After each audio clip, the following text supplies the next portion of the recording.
Hey, how you doing?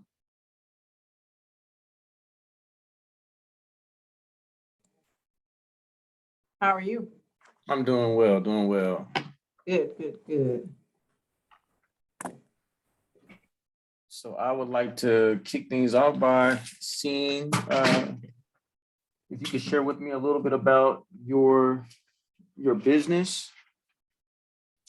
Okay, so it's kind of like a twofold. I'm not really for sure yet. I have only, so I have a LLC and then I have LLC and then I have a nonprofit as well, but it's only state domestic right now. I just have to submit my application to make it, 501(c)(3), and apply. The application is already done. Just haven't submitted it yet because I wasn't for sure which way I would wanted to go with it. But I did go through like some nonprofit trainings and stuff to try to, get it set up and stuff like that. So, excuse me, the nonprofit is called Daughters of Strength, and then the for-profit is Dawn New Awakening, LLC. Dawn New Awakening LLC was birthed in 2017. However, it was birthed kind of because it was a part of my internship for graduation. I graduated with my master's degree in clinical mental health counseling. So it's a therapy and counseling business. And we had to learn how to create it in case we wanted to go into private practice. But it was a part of that. We paid the little $50, made it happen. And that was just it. At that time I was working, my children were in school.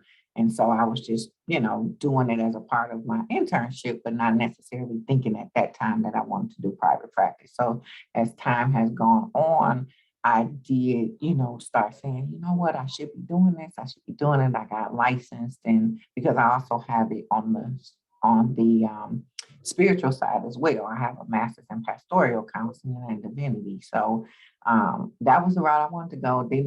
Wasn't really thinking about it being a quote unquote business, but just thought I was going to do counseling through church.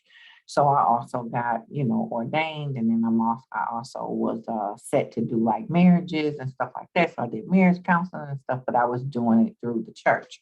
So with all of that being said, that's kind of the route and direction I thought that I wanted to go. And even once I graduated with my degree for the pastoral counseling, I found out that if I ever wanted to do it on a different level, that I would have to get the clinical side too, because that was what Michigan required.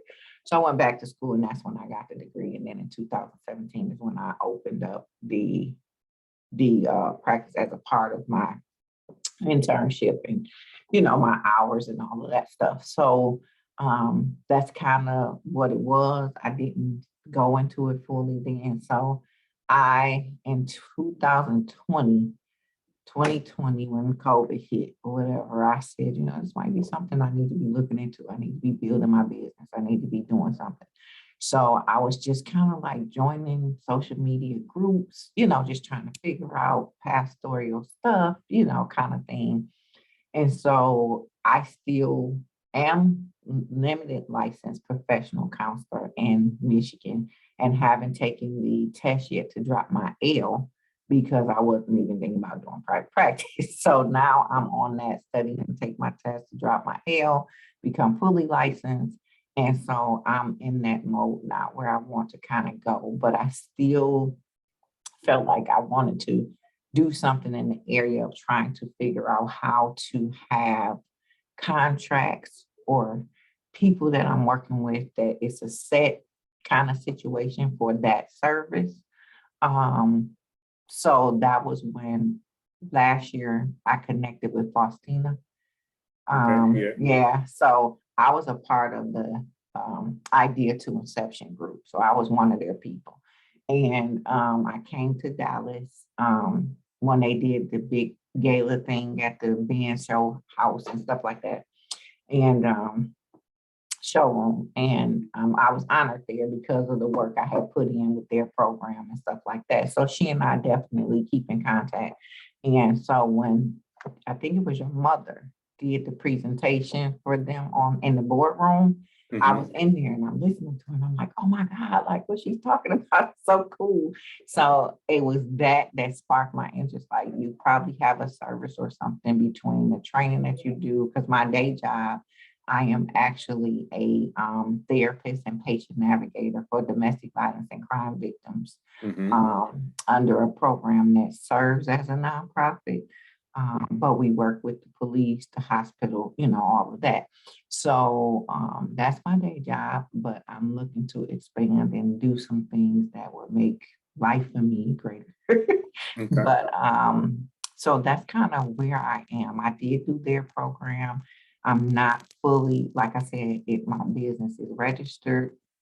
Um, and but I don't have like a standing brick and mortar for it. I still do, marriage counseling and stuff for people, and people that I know that refer people to me. I will, at least assess them and get them done. And I have the authority to do that. I never did telehealth or nothing. So I'm just kind of trying to move forward. But I think the contract way would be a good way to do it. And so I just wanted to get more, like insight on that. And I was in the presentation that you did last week. So it was great. So just wanted to kind of expand on that. And for the nonprofit, it's called Daughters of Strength. Um, Pretty much wanting to nurture women in different areas of, being educated, self-worth, those type of things. And taking it to another level where we have like a Daughters of Strength chapter in every state where women can come. It'd be a one-stop shop. Somebody's helping them find a job, helping them, that's kind of whatever they need, go back to school, just that kind of thing.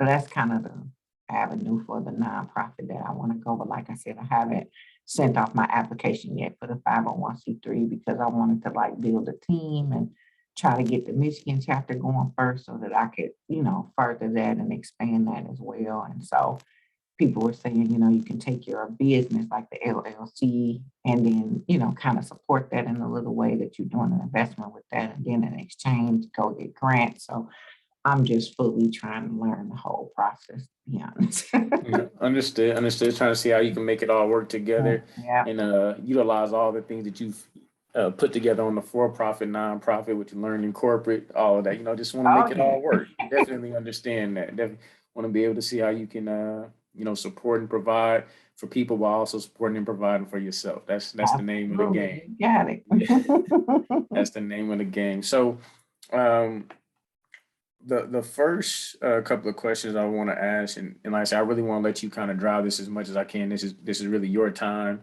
um, so I'll try to just do my best to answer whatever questions, concerns, whatever you may have about moving forward with your business, and then as needed, I'll try to provide some additional insight and advice, recommendations, and understand any question you have. If I have the answer, I don't hold nothing back. I'll tell you exactly what it is. As a consultant, I'll even let you know. I'm not afraid to let somebody know if what they're saying. It may not be completely feasible. I'm not somebody's going to sugarcoat things for you. If I'm like, hey, I don't really think that's a good one. Maybe you should look at this first, and then. And again, these are all my recommendations. At the end of the day, you as your a business owner, you're gonna make those choices and decisions.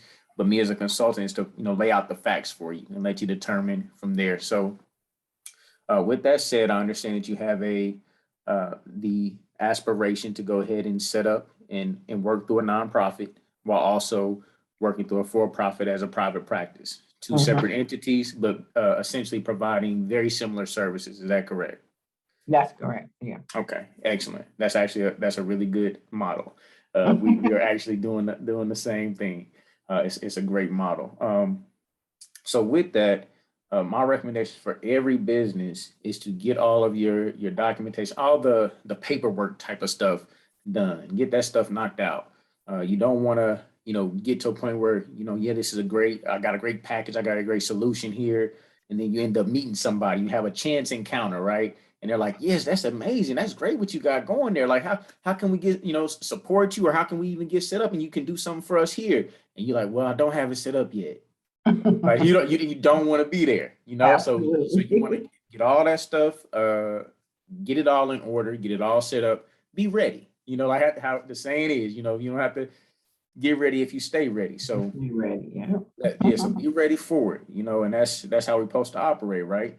We're supposed to be ready for the blessings that's coming to us. You're supposed to prepare for it. So prepare for those things, like it's coming. Faith without works is dead. So we're gonna prepare for those things as if they're coming. We got to be ready for those opportunities.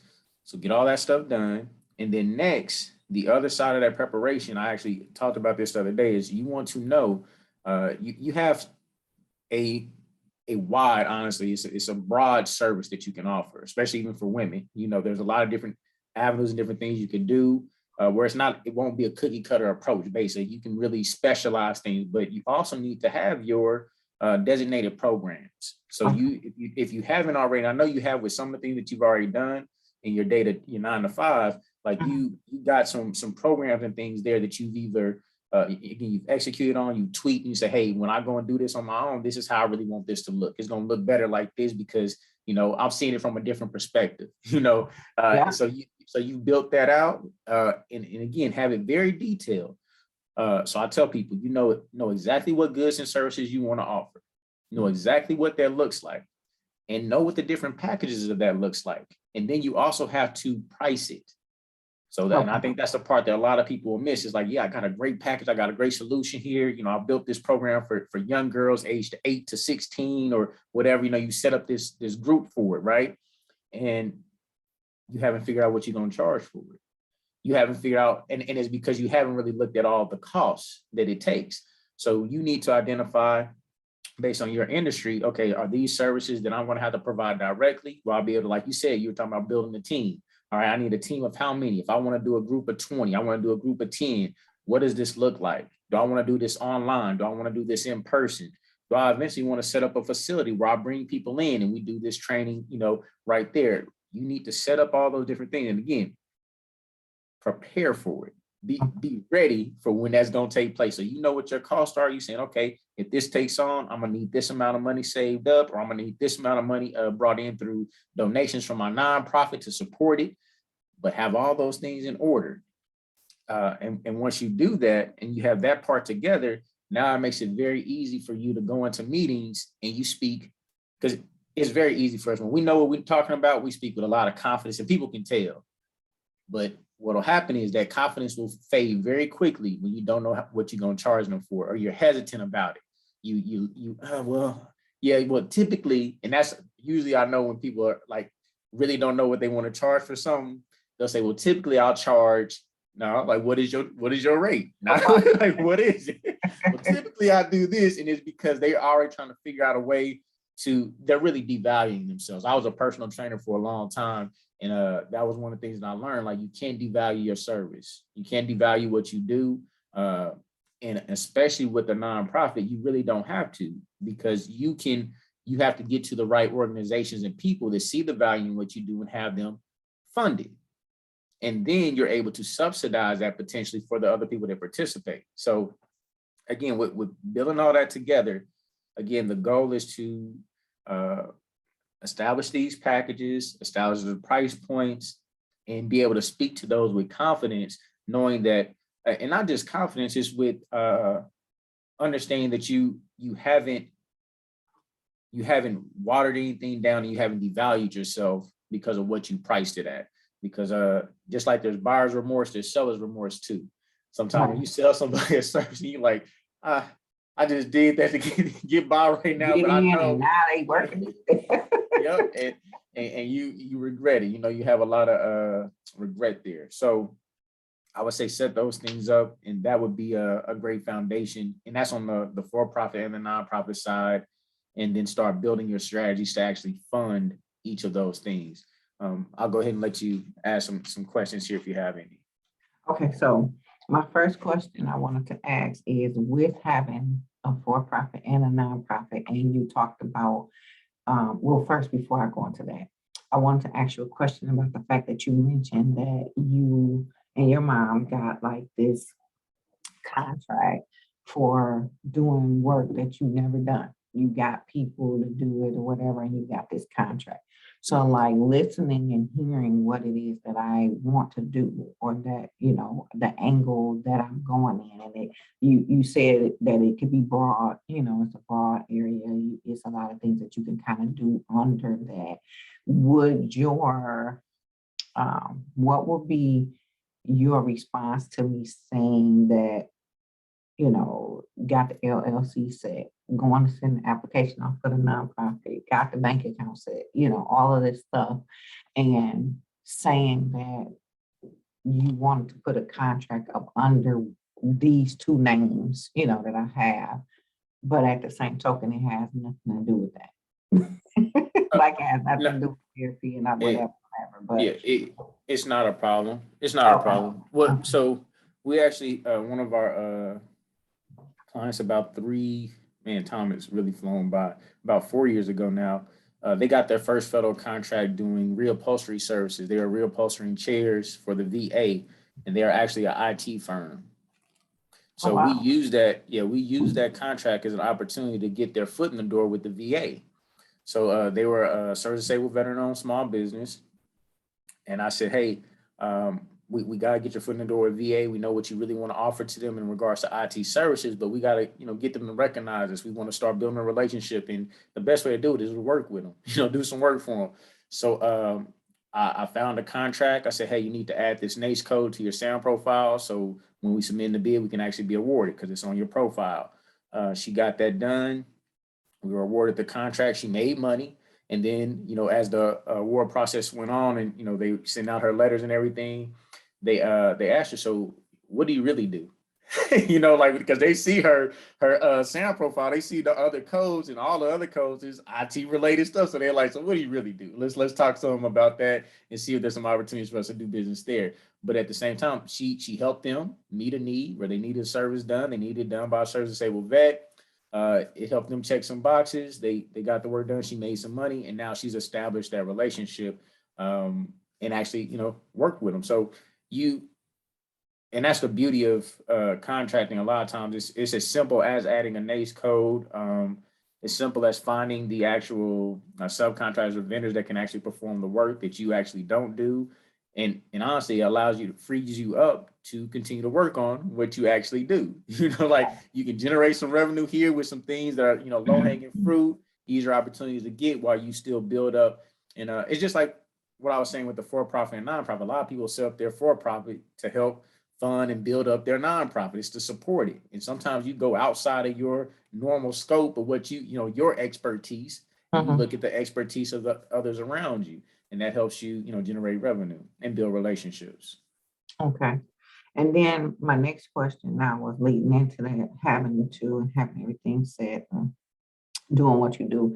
Is it the contracts are based on for-profit, or do they have contracts that's based on nonprofit, or it don't matter which one you do if the contract and the money is there and they give the money to that particular thing? All right, so for most contracts, it will designate who can actually participate. Most of the times when I see about, because I talked about, weeding people out. There are contracts that are set aside for nonprofits, like only nonprofit organizations, higher eds can bid on certain type of work. And we've seen, especially in like a lot of the consulting stuff, sometimes for higher ed, they only want to work with a nonprofit or a certain type of organization. So it just depends. But most of Okay. the time, things that are set up like this open competition, a nonprofit can bid on the work just like a for-profit. Most of the Okay. time, like there's not anything keeping a nonprofit from bidding work with the for-profit. But there a lot of times there's stuff set aside just for the nonprofits. Like a for-profit cannot compete on Okay. those solicitations. So, like I say, and it will really be something where it's up to you how you want to pursue it. Like which brand do you want to build at that time? How do you want to establish a relationship? How do you want to manage or leverage tax benefits and stuff as well? Because you can't tax the government agency, but also they can't tax you as a nonprofit when you're going and doing certain things. So that there, I would say look at it always on a case by case basis. Okay. And then when you talk about the NACE codes, um, what is that listed under? Like your NAICS code, when you say add it to your profile, so you create a profile for the NAICS? Yes, Okay. yes. So that's on a SAM profile, System for Award Management. You go to you can go to beta.sam.gov, or actually, and I can double check that, but because they changed the site.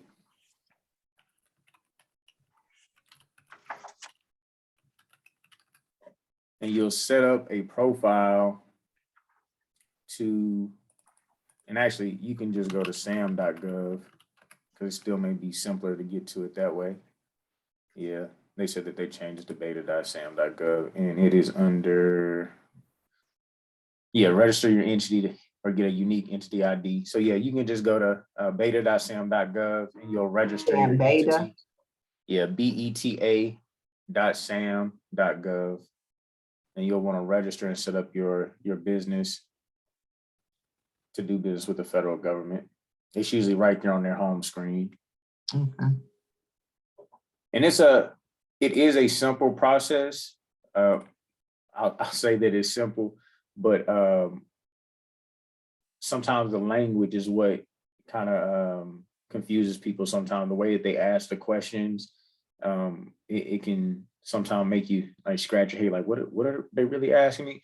But if you just really just think black and white, read it for what it says, and just try to answer that question directly, you can get it done. But there's also several organizations that help people get their SAM profile. Some are free, some are paid services.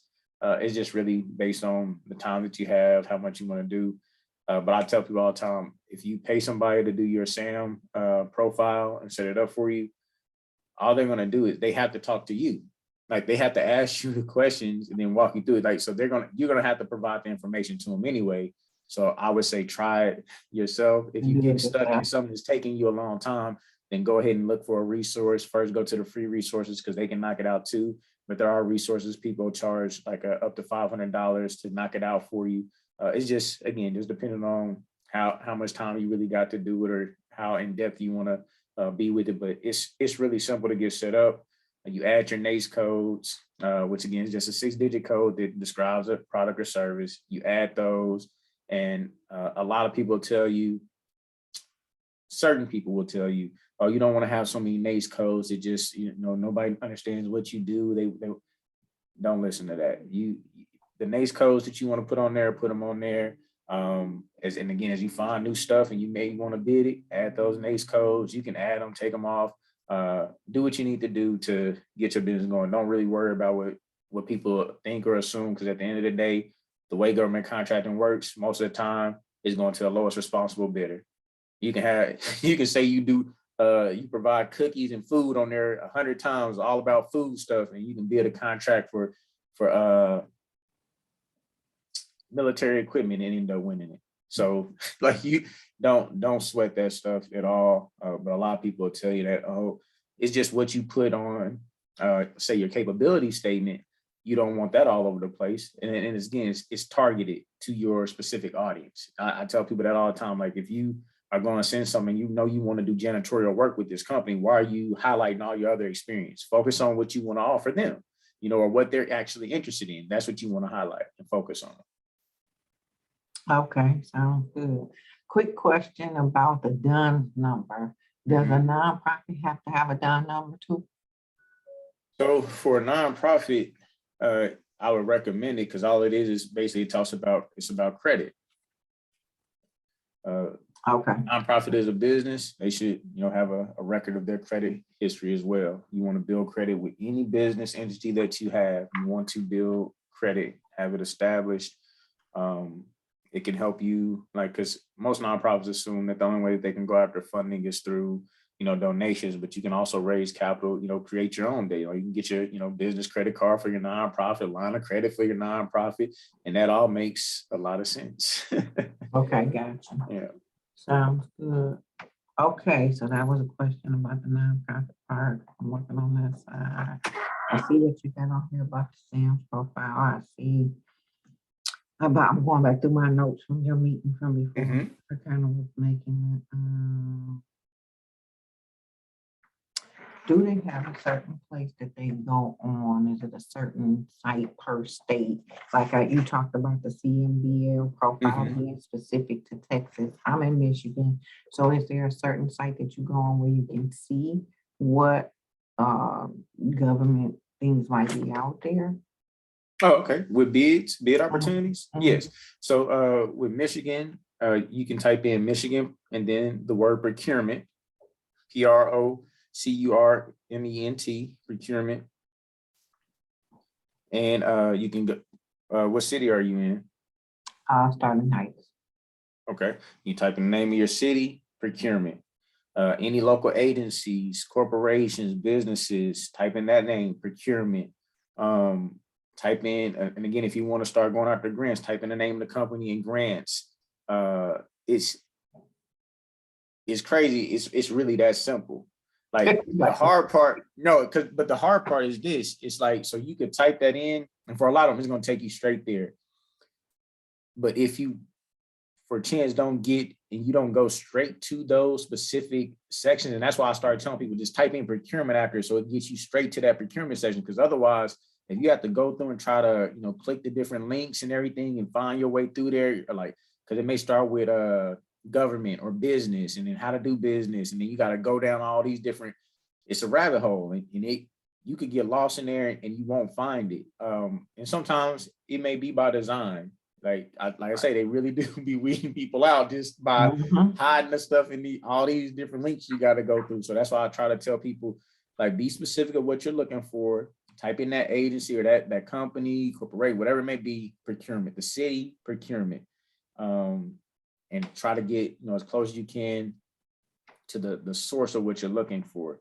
Um, and once you do that, understand there may not be any bid opportunities currently out or open, what they call open solicitations for what you're looking for to do. So the next step would be to look at see if you can find their purchasing departments and see which department will be responsible for the services that you wish to offer. From there, you want to drill down and say, okay, who's over this department? Who are the either the small business liaisons, contacts, coordinators, what have you, the purchasers, and that's who you really want to try to talk to is the purchasers. And even if you can't get to the direct department that you want, you call somebody and say, hey, I provide XYZ services. What is the purchasing department for that? Or who I could possibly reach out to start developing some type of relationship, or at least, make sure that I'm checking all the boxes that are need to be checked to make sure that you guys know that I'm a small business out here looking to do work with you guys. Like Right. and that because that honestly the biggest and best thing that you could do again is be prepared. A lot of times we have to understand these are people, they get busy, and it's almost I hate to compare it to this, but it's a lot like this. It's like they're celebrities. Is because they get bombarded with the same thing over and over and over again. How do I get work with you guys? How do I get work? Can I get some work? Like what kind of work you guys got? Like they get hit with that all the time. Mhm. And then so sometimes they get, a little jaded with people because people ask all those questions. Then when they tell them what to do, they're not doing it, they're not following up, and then they keep calling them, asking them about the same thing. So you want to try to be proactive. When you reach out, if you've already been able to again do your due diligence, go through that site, you can say, hey, yes, I've already registered with you guys. I'm already set up as a vendor. Just want to like, if you could say that, because the first thing they'll tell you, because they're going to try to blow you off. They're going to say, hey, you registered with us? Are you at least registered? You have to be registered as a vendor first. And if you haven't done that, that's how they're going to try to blow you off. Well, we'll go get registered and then so do it. Already be ready. Like I say, already have that part done, be registered, say, hey, I'm already set up with a vendor with you guys. I just want to know if there's a point of contact to reach out to possibly share my capability statement, or at least let them know that I'm set up with a vendor with you guys, so you guys can check that information out on your platform. Gotcha. Yeah, so like I say, it's just different ways that you want to approach some of them, and always figure out if you do want to really follow up like you should. A lot of times in business, ask, is this a particular service that you guys are actually, looking for in the future? Is it on your forecast? And if so, like what's the means to go about this? And how best should I follow up in communication with you? Which mode of communication do you prefer? Would you prefer, I simply shoot you an email, once a month or so? Like what type of, follow-up schedule works best for you? I don't want to come across like I'm just trying to bug you, but I do want to be, let you know that I'm very serious about pursuing these types of engagements. So it's better to do that because, again, I've seen where people have come off kind of like bugaboos, bugging them, and they just constantly hit them, and you'll tune those people out. It happens. Yeah, I'm sure. Gotta know about that. Okay, so I was in this other like little workshop or training or something, and they had like portions where it was a little bit of this, a little bit of that. One of them was about how to win contracts. Mhm. And she talked about, like economic development and the areas that they might need this, that, and the other going forward with that. But she put a lot of emphasis on the MWBE. Mhm. And I know it was the minority women. I don't know what the other two stood for, but my question is with that, is that something that you feel, because she was making it seem like it was something to it in the sense of being like registered in your state up under that. I didn't really clearly understand what she was saying that. I knew she was saying that there's stuff out there for the women and minorities, whatever, but I didn't clearly understand what she was saying about the whole application process of that being connected to contracts. Okay. So that's So there are tons, well, I won't say tons, but there are several different organizations that can certify your business as a MWBE, a minority woman business enterprise. that's what it's saying. MBE, DBE, disadvantaged business enterprise, SBE, small business enterprise. It's tons of acronyms in this game, tons of them. But yeah, so there's a lot of different organizations that can get you certified. The whole point of this is like, and this is something that we just have to understand and accept is part of working in the public sector, working in government contracting. A lot of times, and again, I'm just being straightforward, they will not work with a Black business, period. But especially if you're not certified, because basically it's like, one, I really don't want to work with you. Like, and that's just being real. They don't want to work with you. And then two, why would I do it? And you don't even have a certification that is actually going to show people that I worked with a Black business. Like I can't even like give myself a pat on the back and let somebody pat me on the back and say I did a good job because you don't have your certification. It's like, so you have to get them. You have to get them. I've heard people say like, man, I don't want to be considered, a small business or a disadvantaged business. And I'm like, well, did you look at the definition of what it is? Right. Like, you are what you are. Yeah, like, so, that's what it is. yeah. And especially if that's where pride get in the way, don't be prideful about it. You're in business. The name of the game is to make money for your business. If this the hoop or whatever they want you to jump through. If you want to get the business, go ahead and jump through that hoop, get it done, check that box, and move on with it. Because this whole game is set up to force us to react emotionally. Like, we have to, like, they trigger us intentionally because they know what triggers us. So it's like with government contracting, the biggest trigger for a lot of Black business owners is all the paperwork, because they know we get defensive about it. It's like, why are you making me do all this? Like, I done had to do enough already, and now you're making me do this too and this too. And then they know Black people do not like people getting into their finances, so they'll ask for stuff about your finances. They're trying to weed you out. They're trying to say, okay, because again, I know this because, one, I've been through it. Both of my parents are working in banking. I've just seen a lot of things that show me like this whole system. That's all it's designed to do. It's designed to discourage us from actually participating in something that's going to really benefit us and our communities. Right. And, they've been very effective at doing it. Very effective. So we got to overcome that. Yeah, I think that's it. Now I move to the question of, so we talked about having all of your stuff registered with with the NACE codes, so I can get that done. My question is moving forward, like with what you guys doing, what your mom was saying, and how she know the ins and outs of the, the government contracts and things like that, and do that for the service that you guys provide. First of all, is that service like based on certain things, like we can do this part for you and you do that part? Is it a all-inclusive thing, like with this whole thing with the with the MWBE, that application along with the whatever we need to have somebody side by side with us doing the contract, you know what I'm saying, like that. Um, if it's several things, like I got the for-profit, the nonprofit, like if I had, 3, 4 things that had their own name, but their umbrella is in by business, per business, the cost, and then like what would that look like? That umbrella. Okay. So as a business development consulting firm, we have the capacity and ability to do the full suite of consulting. So that ranges from the business development consulting, which is actually helping you develop a business development plan and strategy and implementing that plan and strategy. So that's, again, I talk about a lot, doing the due diligence, the research, identifying what is the best path forward for your business based on where you currently are and where you want to be. A lot of people just don't do that because they don't, again, being a small Black owned business, we understand you got to work with what you got. You got to start somewhere. And we are able to build and work with businesses from that standpoint.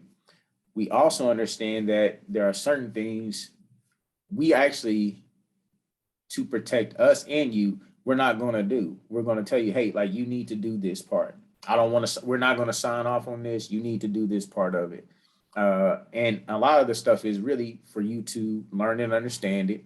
But when it comes to certification and stuff, like I told you, we can do them, but I really try to tell people, like, hey, like, let us point you in the direction of what you need to do for the certification. If you got any additional questions, we'll help you answer those questions, but you fill it out, you knock it out, because all we're going to do is ask you anyway, because we're going to have to talk and go through it with you anyway, so we don't like, it's part of the service, but it's something like when we do so our main package is a 3-month package, a 3-month or a 6-month package where we do, like I said, we'll build out your business development strategy, basically a 12-week business development plan, and we'll help you implement it as we're building it. The reason we do this is because we have to identify basically, like, a SWOT analysis. We need to know what your strengths are, your weaknesses, your areas of opportunities, and your threats.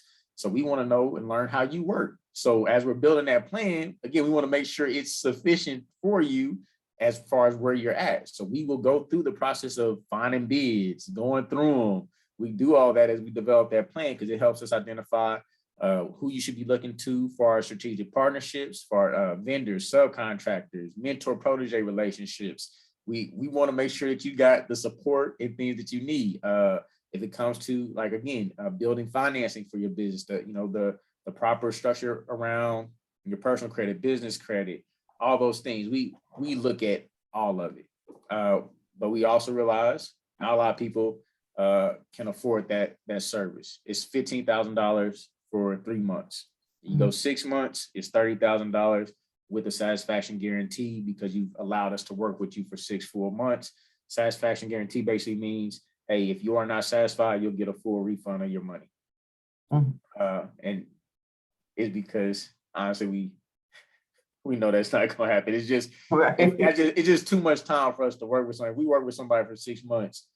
We've seen what we've been able to do with companies in 3 weeks. So, right. So it's just, so that's why we set that up that way. But we've also had where people kind of like what you initially had said, like, hey, y'all do this, and there's some things that I'm gonna just take care of, and it's usually from a budget standpoint. And we're going back to a program where we're initially going to do it as a retainer, basically like a monthly retainer of anywhere between $500 to $1,000 a month for us to do certain things for you, and you take care of other things.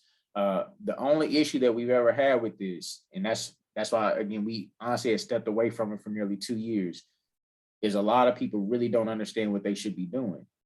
And that's why we prefer to set up the plan and strategy for them so we can let them know, like, no, this is really going to, it's not the best use of our time or your time. Like, Right. yeah, I get it. You want us to do this, but we shouldn't be doing this right now. But a lot of people, honestly, and we understand it. A lot of people just want to get work. They're like, hey, just help me get some work. Help me get some work. Our goal is to help you build a sustainable business. Right. Actually, the easiest part is getting to work.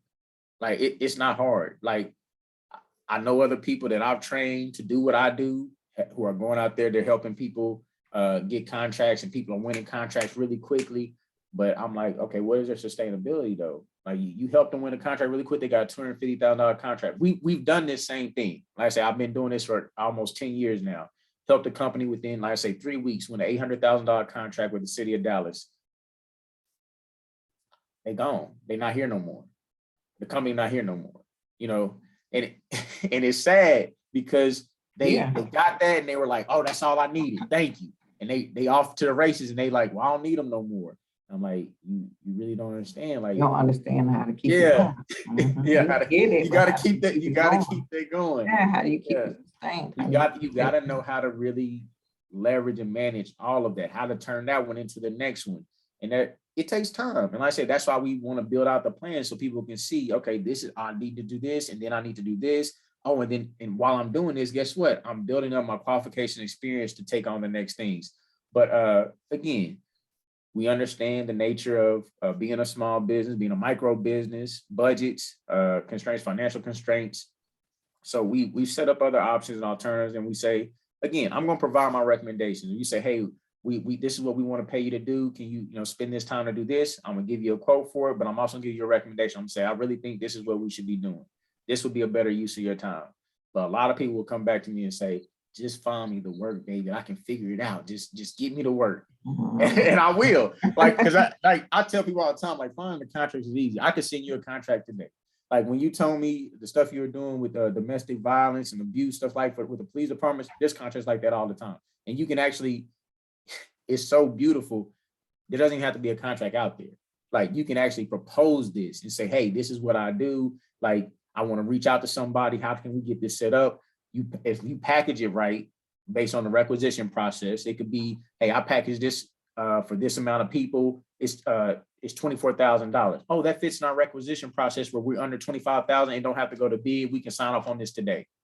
Like, but people don't know. Like, yeah, and that's why we build the thing. She was saying you don't even have to really wait to do the big contracts, because she was like, okay, say you look at it where you know, in your town or in your state, there's 300, like in Texas, she's saying it's like 360 little cities, you know what I'm saying? So if you could pitch your program to 360 little cities and make it under 25 grand, that ain't even something that's got to be no big deal. They could sign off on it and give it to you. And she was like, she told somebody that, she was using this as an example. She's like, I told somebody that, and they were like, why would I go for something for 25 grand when, 25,000 when I can get,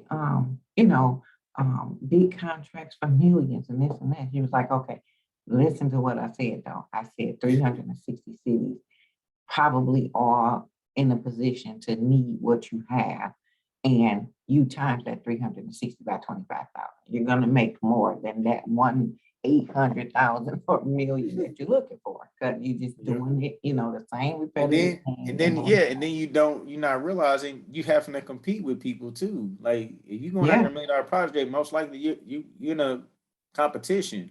Like this route, it's a very simplified acquisition, like where they basically don't have to go through the normal procurement process. It's a major win.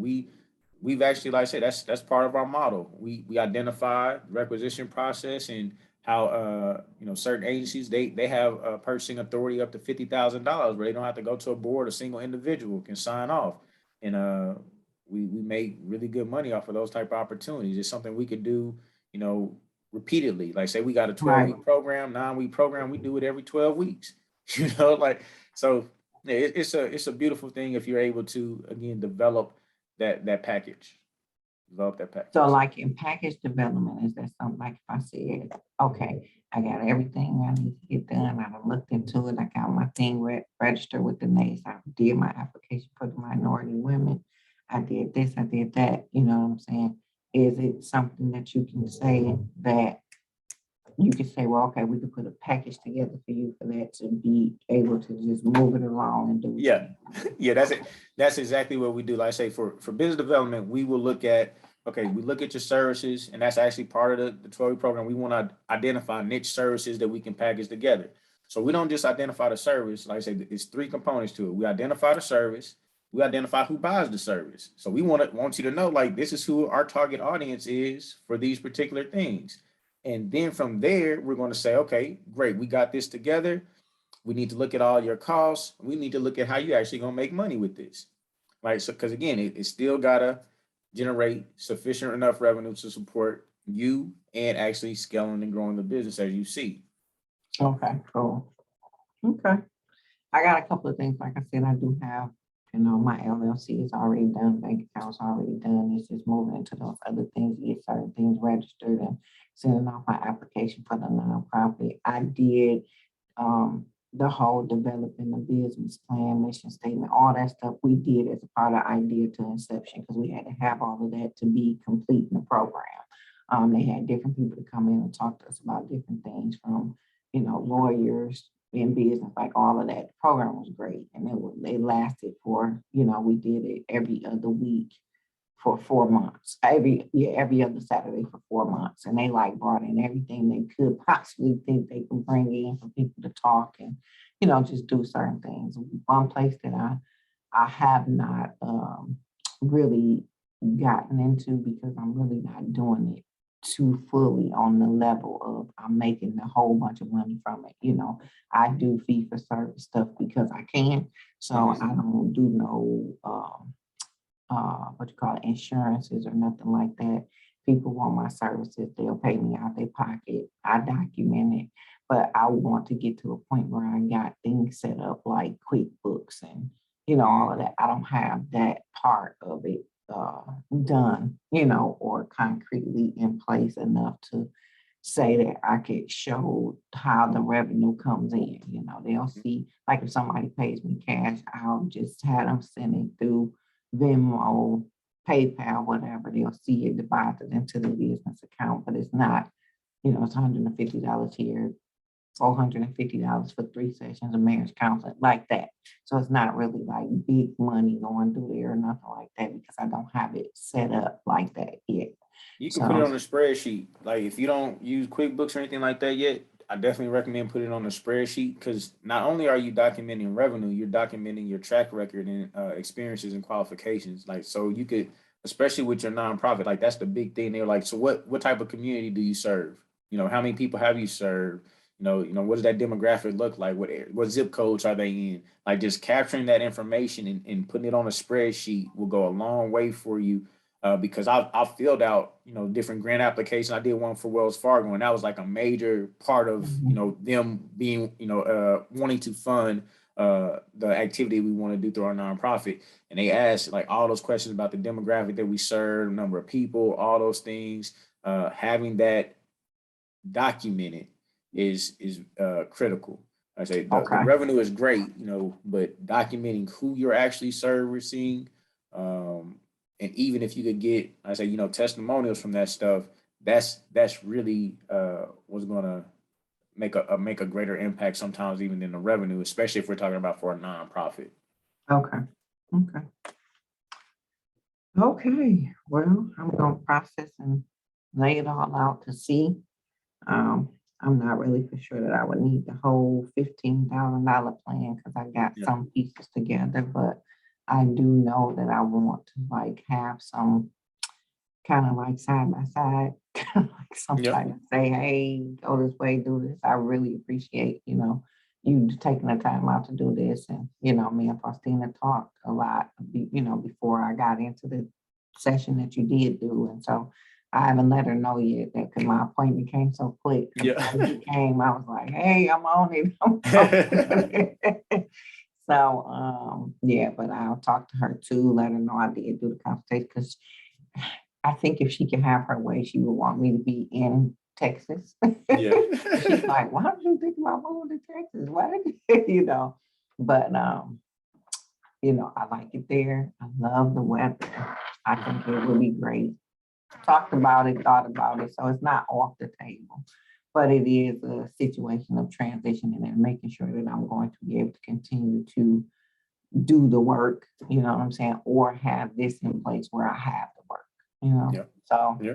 um I know what the last question is. It is in reference to the whole thing with the NWBE going. I'm going to research that. I'm going to look into the application, but she was saying something about you have to be certified in your own state first.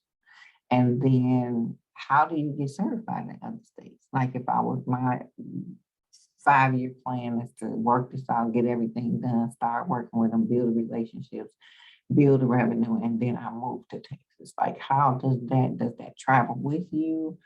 Do you have to do some other parts to it? How does that work?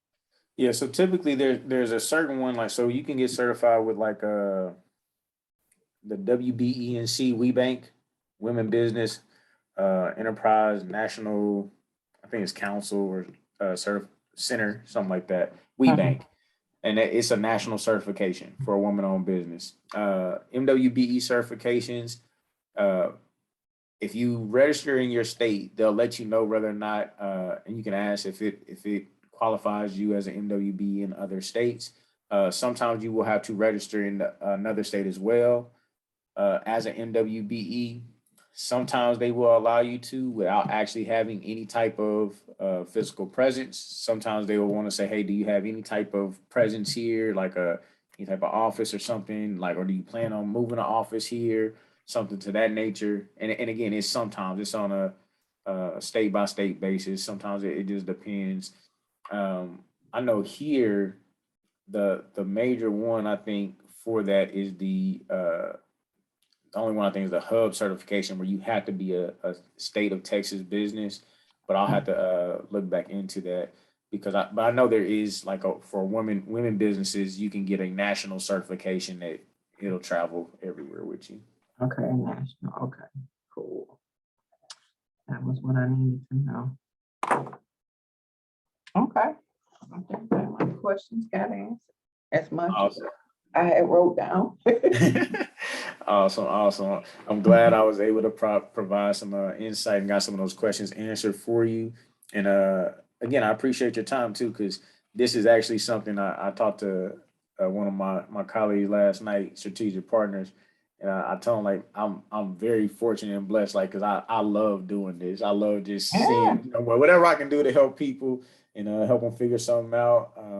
Like I say, any question anybody has, if I had an answer, I'm an open book. I love to share what I've learned, what I've been through, and the different things, like I say, that God has allowed me to learn and Oh yeah. discover. Yeah. He's amazing at what he does and how he just can use you. And once you got an open heart and I always am blessed by people who is natural, like like to help other people and want to see other people succeed. It just blesses my heart because we have so many people that's just, and then we suffer as as a culture, as a race, with the whole, let me hold everything I got until I'm on top.